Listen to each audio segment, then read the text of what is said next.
అనేక మాధ్యమాల ద్వారా మీరు తెలుసుకుంటానికి కూడా, ప్రజలు తెలుసుకుంటానికి కూడా అవకాశం ఉంటుంది.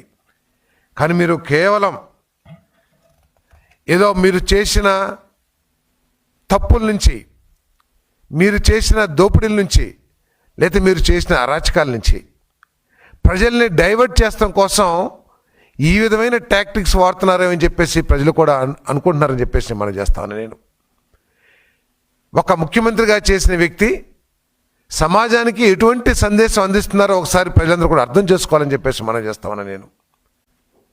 గంజాయికి బానిసలై సమాజంలో అరాచకాలు సృష్టిస్తూ ఆడపిల్లల్ని హింసిస్తూ అటువంటి వారి మీద పోలీసులు చర్యలు తీసుకుంటే మీరు వెళ్ళి పరామర్శిస్తూ వస్తూ ఉన్నారు.